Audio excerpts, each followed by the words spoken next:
തേങ്ങയിട്ടേന് നീ എന്നോട് കാശ് വെക്കാറായില്ല.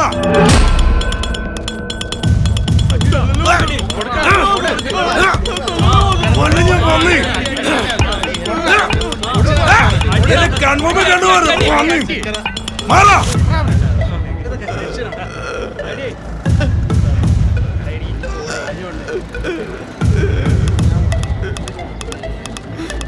വേണ്ട തന്നെ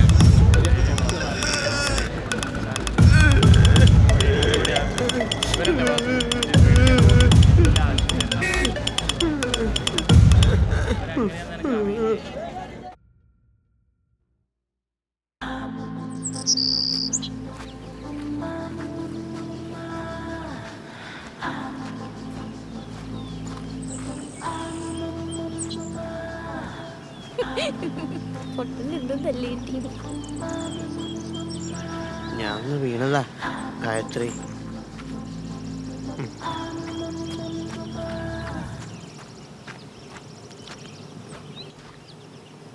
പോയോ?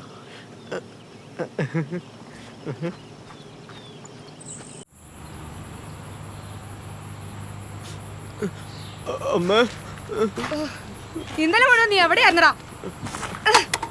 ഓ, ഇന്നും ആരുടെയൊക്കെ തല്ല് വാങ്ങിച്ചിട്ടാണല്ലോ വന്നിരിക്കുന്നേ. ഓ, പെണ്ണുങ്ങളെ പോലെ ഒന്ന് കരയല്ലട നശൂലമേ. നീ ഒരാണല്ലേ? ആസുവിനെ തല്ലിയമ്മേ. ഞാൻ തേങ്ങയുടെ കാശ് വയ്ക്കാൻ പോയപ്പോ തേങ്ങയുടെ കാശ് തന്നില്ല, എന്നെ ഒരുപാട് തല്ലി. ഓ എന്റെ ദൈവമേ, ഇങ്ങനത്തെ ഒരുത്തരാണല്ലോ എനിക്ക് മകനായി തന്നത്. കുടുംബത്തിലുള്ള ആകെ ഒരു ആന്തര്യം ഒരു മകൾക്കും കൊള്ളുകയല്ല. എന്നെ നമ്പരപ്പെടുത്തല്ല അമ്മേ. നമ്മുടെ പറമ്പിലെ തേങ്ങയല്ലേ അമ്മ? അമ്മ പറഞ്ഞിട്ടല്ലേ ഞാൻ ചോദിച്ചത്? അമ്മ എന്നെന്താ പുട്ടാണോ?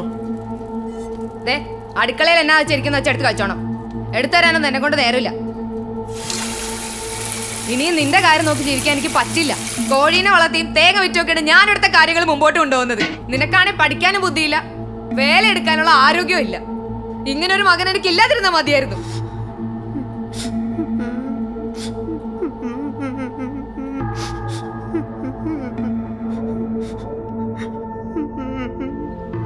അങ്ങനെ കഠിനതപസ്സിലൂടെ ബുദ്ധിഭ്രംശമുള്ള ചത്തശ്രയ മഹാരാജാവ് ലോകത്തിലെ തന്നെ ഏറ്റവും ശക്തിയുള്ള മഹാവ്യക്തിയായി തീരുകയായിരുന്നു. അദ്ദേഹമാണ് പിന്നീട് മഹാഭാരത യുദ്ധത്തിൽ പാണ്ഡവരെ സഹായിച്ച് യുദ്ധം ജയിക്കാൻ കാരണമായി തീർന്നത്. മഹാഭാരത യുദ്ധത്തിൽ അർജുനന്റെ പ്രാർത്ഥന കേട്ടതുകൊണ്ടാണ് ശ്രീകൃഷ്ണൻ പാണ്ഡവർക്ക് തുണയായത്. അതായത് പ്രാർത്ഥനയിലൂടെ കാര്യങ്ങൾ സാധിച്ചെടുക്കാമെന്നാണ് ഗീതയിൽ പറയുന്നത്. കഠിന തപസ്സിലൂടെ വരം നേടിയെടുത്തവർ ചരിത്രത്തിൽ ഏറെയുണ്ട്. വെറും ആട്ടിടയനായ ദാവീദിന് അന്ന് ദൈവം പ്രത്യക്ഷപ്പെട്ട് അനുഗ്രഹം നൽകുകയും അവൻ മനുഷ്യരിൽ ഏറ്റവും ശക്തനായ ഗോലിയാത്തിനെ വെറും തെറ്റാലുകൊണ്ട് വീഴ്ത്തുകയും ചെയ്തു. അതായത് പ്രാർത്ഥനയുടെ ശക്തി എന്ന് പറയുന്നത്, പ്രിയപ്പെട്ടവരെ, അതിൻ്റെ ആ ശക്തി നിങ്ങൾ അറിഞ്ഞാൽ മാത്രമേ നിങ്ങൾക്ക് ദൈവത്തിൻ്റെ ശക്തി എന്താണെന്ന് അറിയാൻ സാധിക്കുകയുള്ളൂ. അപ്പോൾ അവിടെ ഞാൻ പറയാൻ ശ്രമിക്കുന്നത്, ബൈബിളിൽ പറയുന്നത് എന്താണോ അത് അന്വർത്ഥമാക്കുന്ന വിധത്തിലായിരിക്കണം നമ്മുടെ ജീവിതം മുന്നോട്ട് പോകേണ്ടത്. അതിൽ നിന്നെല്ലാം ഒരു കാര്യം വ്യക്തമാണ്. എത്ര താഴെക്കിടയിൽ നിന്നുള്ളവനായാലും അവൻ മനസ്സിലാക്കേണ്ടത് നമുക്ക് ദൈവത്തെ പ്രസാദിപ്പിച്ച് അനുഗ്രഹങ്ങൾ നേടാൻ സാധിക്കുമെന്ന് മനസ്സിലാക്കണം.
ദൈവം വരുവോ? എന്റെ കാല് കഴിച്ച്.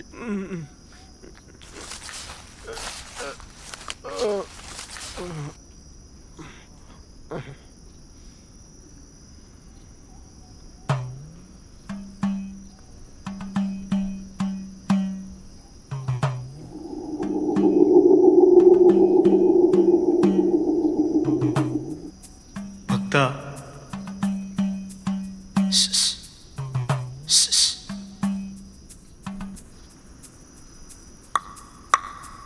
ഡാ, ഡാ, ഡാ.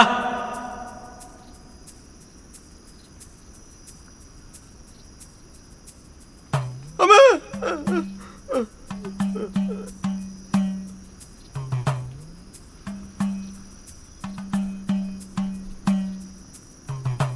ആരാ?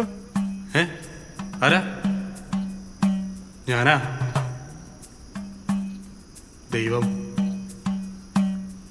ദൈവമാണെന്നാ. ദൈവോ? ഏത് ദൈവം? എന്റെ ദൈവം ഇതൊന്നുമല്ല.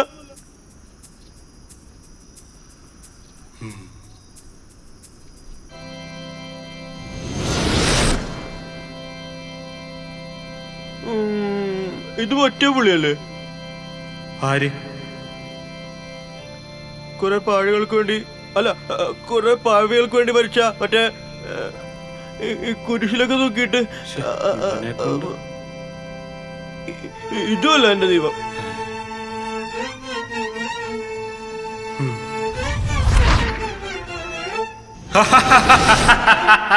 എനിക്ക് ചിരിയൊന്നും വരുന്നില്ല. ഞാൻ ദൈവമൊന്നുമല്ല, ഞാനൊരു ജിന്നാണ്. ഇതെന്താ ഭൂതമോ? ഇതൊന്നുമല്ല എന്റെ ദൈവം. എന്നാൽ നീ ഒരു പടം കാണിക്കുക, ഞാൻ അതുപോലെ വരാം. പടമൊന്നും എന്റെ കയ്യിലില്ല. അല്ല, ഈ ദൈവത്തിന് സ്വന്തമായിട്ടൊരു രൂപമൊന്നുമില്ലേ? ദൈവത്തിന് രൂപമൊക്കെ ഉണ്ട്. ഞാൻ ആ രൂപത്തിൽ വന്നാൽ നീയൊന്നും അംഗീകരിക്കില്ല. അതൊന്നും സാരമില്ല. ദൈവത്തിന്റെ രൂപത്തിൽ മാത്രം വന്നാ മതി. ചിരിക്കണ്.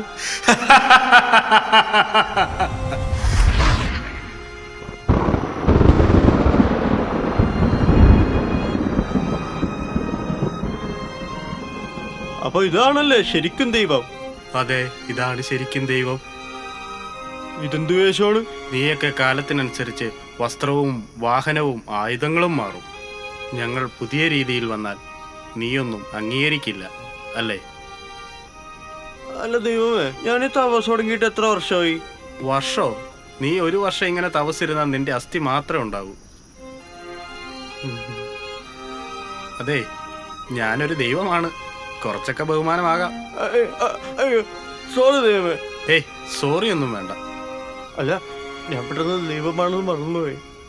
നീ എന്തിനാണ് ഇത്രയും വലിയ തപസ്സിരുന്നേ? നിന്നെ കൊണ്ടുള്ള ശല്യം സഹിക്കാൻ വയ്യാതെ ഞാൻ ഇങ്ങോട്ട് വന്നേ. നിങ്ങളൊക്കെ എവിടെയാണ്? സ്വർഗത്തിലാ? നീ ചോദിക്കുന്ന എന്താണെന്ന് നീ അറിയുന്നില്ല. നിനക്ക് മനസ്സിലാകുമോന്ന് എനിക്കറിയില്ല. എങ്കിലും ഞാൻ പറയാം. ഇവിടെയുള്ള മനുഷ്യരെക്കാൾ എല്ലാം അധികമാണ് നിങ്ങൾ ഇപ്പോൾ ജീവിക്കുന്ന ഈ ഭൂമി പോലെയുള്ള എല്ലാ ഗ്രഹങ്ങളുടെയും എണ്ണം. ഈ ഗ്രഹത്തിലെല്ലാം നീ തന്നെ ആവർത്തിക്കപ്പെടുന്നു. ഓരോ ഗ്രഹത്തിലും നിങ്ങൾ പല വിധത്തിലാണ്. പലപ്പോഴും നിങ്ങൾ തന്നെ അവരെ ഉറക്കത്തിൽ കാണാൻ ശ്രമിക്കാറുണ്ട്. നിങ്ങൾ അതിനെ സ്വപ്നമെന്ന് വിളിക്കും. എന്റെ ദൈവമേ, സത്യം പറഞ്ഞ എനിക്ക് നിങ്ങൾ ഈ പറഞ്ഞ ഒന്നും മനസ്സിലായില്ല. എനിക്ക് പോയിട്ട് കുറെ പണിയുണ്ട്. നിന്റെ ആഗ്രഹം എന്താണെന്ന് പെട്ടെന്ന് പറയും. എന്റെ പൊന്നു ദൈവമേ, ഇങ്ങനെയൊക്കെ ഒരാളെ ഒരിക്കലും സൃഷ്ടിക്കരുത്. അതിന് നിനക്കിപ്പോ എന്താ കുഴപ്പം? ഒന്നുമില്ലെങ്കിൽ ബുദ്ധി വേണം, അല്ലെങ്കിൽ ശക്തി വേണം. ഇതൊന്നുമില്ലെങ്കിൽ അല്പം സൗന്ദര്യമെങ്കിലും വേണം. ഞാനിങ്ങനെ എന്റെ കുറ്റം കൊണ്ടൊന്നല്ലല്ലോ, മറ്റുള്ളവരുടെ പഴിയായിട്ടും തല്ലുകൊണ്ടു എനിക്ക് മടുത്ത്. അതിന് ഒന്നില്ലെങ്കിൽ എന്നെ സ്വർഗത്തിലേക്ക് എടുക്കണം, അല്ലെങ്കിൽ ഇവിടെ അന്തസ്സായിട്ട് കഴിയണം. കഴിഞ്ഞു. ഇല്ല കഴിഞ്ഞില്ല. കഴിഞ്ഞു. ഇത് പറയാനാണ് ഞാൻ ഈ തപസ് മൊത്തം ചെയ്തത്. ശരി, നിന്റെ 2 ആഗ്രഹങ്ങളും സാധിച്ചു തരാം. 1, നിനക്ക് അന്തസ്സായി ജീവിക്കാനുള്ള വരം. അത് കുറച്ച് നാളത്തേക്ക് മറ്റൊരു ഗ്രഹത്തിലെ നിന്റെ തന്നെ ജീവിതം നിനക്ക് ഞാൻ തിരിച്ചു തരും. ഇത് ഇന്നത്തേക്ക് 14-ാം ദിവസം ഞാൻ തിരിച്ചെടുക്കുന്നതായിരിക്കും മരണത്തിന്റെ രൂപത്തിൽ. ശരി, പക്ഷെ ഞാനിങ്ങനെ മരിക്കൂ. ആത്മഹത്യ ചെയ്യാൻ എനിക്ക് താല്പര്യമൊന്നുമില്ല. ഹേ, ആത്മഹത്യ ചെയ്ത് നിന്നെ എനിക്കും വേണ്ട. ഇന്നേക്ക് 14-ാം ദിവസം വരെ നീ ഈ ഭൂമിയിൽ അടിച്ചു പൊളിച്ചു. 14 ദിവസം എങ്ങനെ മരിക്കുമെന്ന് നീ ചിന്തിക്കുകയേ വേണ്ട. 14-ാം ദിവസം നിന്നെ ഞാൻ കൊണ്ടുപോയിക്കോളാം.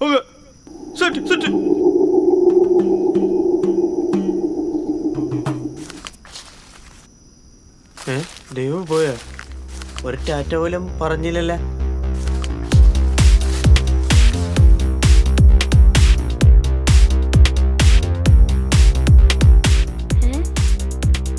വിക്രമനല്ലേ ഇത്? എന്റെ നടപ്പൊക്കെ ശരിയായല്ലോ.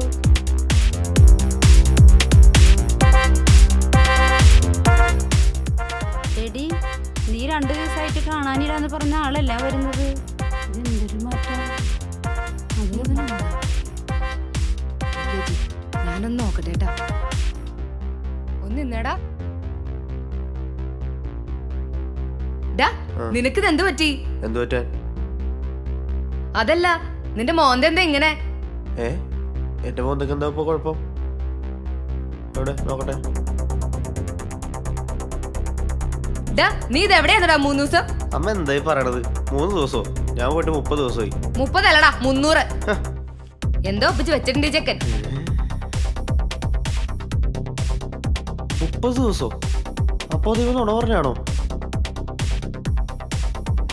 ദൈവം നുണയൊന്നും പറയില്ല. ചിലപ്പോ ഭൂമിയിലെ 3 ദിവസം സ്വർഗത്തിലെ 30 ദിവസമായിരിക്കും.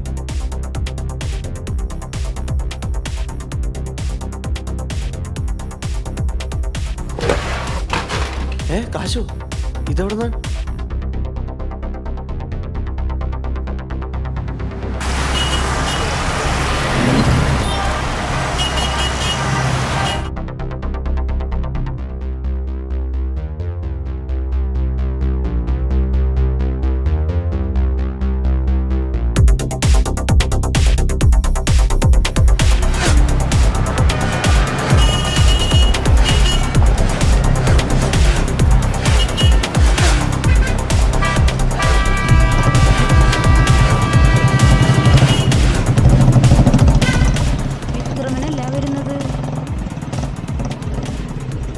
ശരിയാണല്ലോ.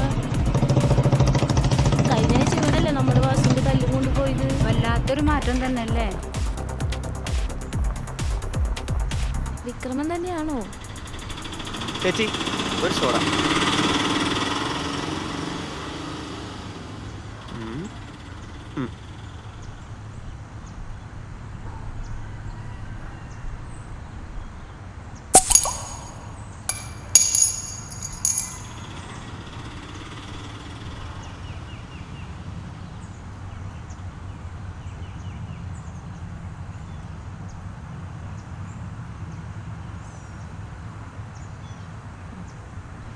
അമ്മേ, അതേ വാസു.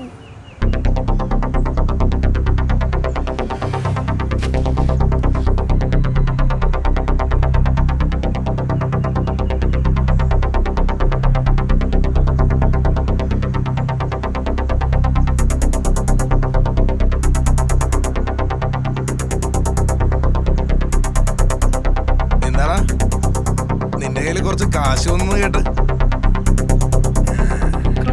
കേട്ടല്ലേ? കാശുണ്ടെങ്കിൽ നിനക്ക് കൊള്ളാം. പ്രതികാരം വാങ്ങത്തില്ലെന്ന് പറഞ്ഞ് വാസുവിനെ ഉണ്ടാക്കാൻ വന്നാലുണ്ടല്ലോ, നിനക്ക് കിട്ടിയ കാശൊക്കെ ആശുപത്രി കൊടുത്ത് ചെലവാക്കേണ്ടി വരും കേട്ടാ. ആശുപത്രിയിലല്ലേ? അത് നമുക്കിപ്പോ ശരിയാക്കാം. അണ്ണം പൊട്ടാ. അണ്ണം പൊക്കോ? പക്ഷേ പഴയൊരു കണക്കുണ്ടായിരുന്നല്ലോ, ഒരു തേങ്ങയുടെ കണക്ക്, ഒരു 654 രൂപയുടെ കണക്ക്. അതുകൊണ്ട് തന്നിട്ട് അണ്ണം പൊക്കോ. അതിനിടക്ക് കഴിഞ്ഞ ആഴ്ച പലിശ തീർത്തല്ലേ? ഓ, ഇനി കൂട്ടുപലിശ വേണം ഇല്ലടാ.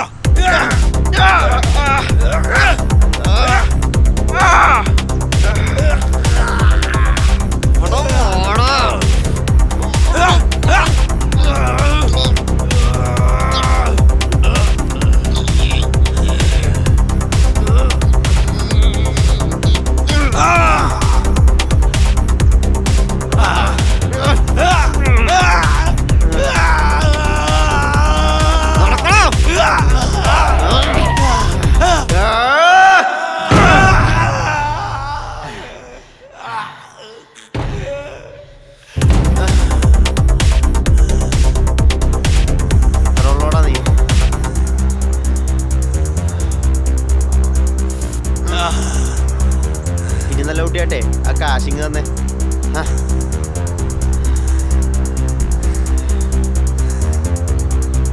ആരെ പറ്റിച്ച കാശാടാ? പോയി ചേഞ്ച് ആയിക്കൊണ്ടോടാ. കൊണ്ടുപോടാ.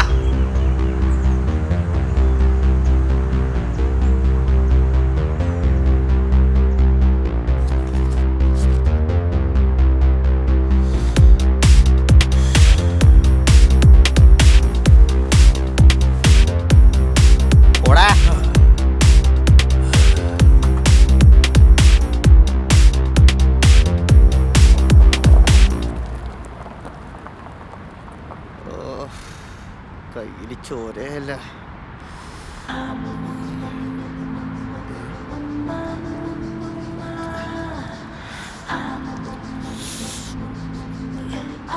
ആരുടെ ഈ ഷോള്? ഗായത്രി. ഈ ഷോള് വേണോ? വേണ്ടേ?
അമ്മേ, എന്താ മോനെ? സാധനങ്ങളൊക്കെ ഇവിടെ വെച്ചിട്ടുണ്ടേ. ഓ എടാ, നിനക്ക് ഇഷ്ടമുള്ള മണിപ്പൂട്ട് ഉണ്ടാക്കിയിട്ടുണ്ട്. ഓ വേണ്ടമ്മേ, ഞാൻ കടയിൽ കഴിച്ചു.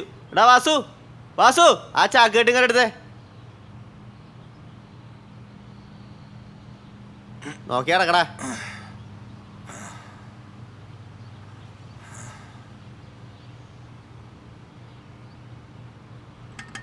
മോനെ, ഞാൻ നിന്നോടൊരു കാര്യം പറയാൻ നിൽക്കുമായിരുന്നു. ആ പറഞ്ഞോ അമ്മേ, കേൾക്കുന്നുണ്ട്.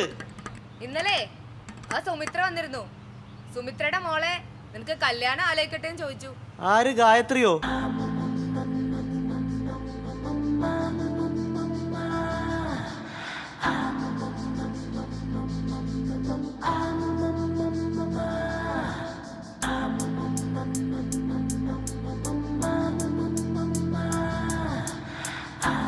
എന്റെ ദൈവമേ, സമ്മതിച്ചിരിക്കുന്നു.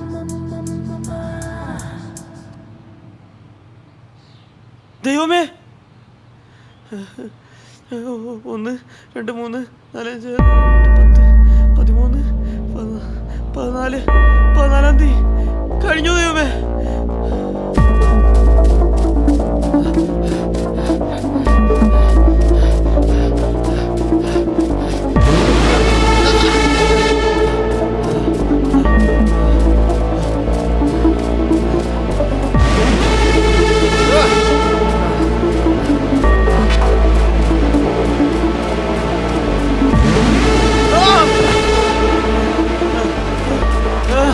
ദൈവമേ, ദൈവമേ, പ്ലീസ് തപസ് ചെയ്ത് കളയാൻ പോലും സമയമില്ല. ദൈവമേ, എനിക്ക് മരിക്കണ്ട, എനിക്ക് ജീവിക്കണം. എല്ലാം പഴയ പോലെ ആയാലും കുഴപ്പമില്ല. ദൈവമേ പ്ലീസ് ഒന്ന് വരൂ. ദൈവമേ ഡാ, എഴുന്നേൽക്കടാ. എടാ, എഴുന്നേൽക്കടാ. ഡാ, ഡാ, എഴുന്നേൽക്കടാ. എടാ, എടാ, എഴുന്നേൽക്കടാ. ഡാ, ഡാ, എഴുന്നേൽക്കടാ.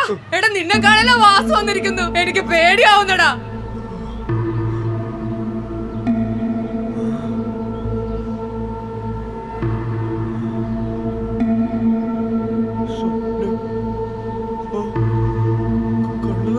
സ്വപ്നമായിരുന്നു.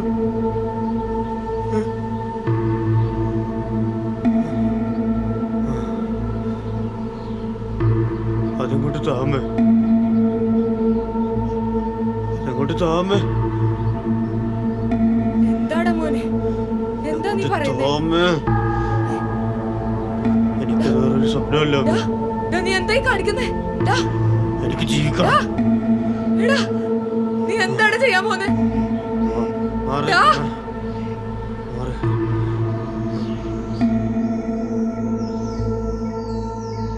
വിക്രമ, നീ എന്നോട് ക്ഷമിക്കണം. ഇതാ നിന്റെ 654 രൂപ. വാസു, അത് നീ ഇപ്പോ എന്തിനാ? വിക്രമ, ഞാൻ ഇന്നലെ നിന്നെ സ്വപ്നം കണ്ടടാ. സ്വപ്നോ? അതില് നീ ഇങ്ങനെയൊന്നും അല്ലടാ. ഇന്നലെ കണ്ട പോലത്തെ സ്വപ്നം ഞാൻ എന്റെ ജീവിതത്തിൽ കണ്ടിട്ടില്ല. ഞാനും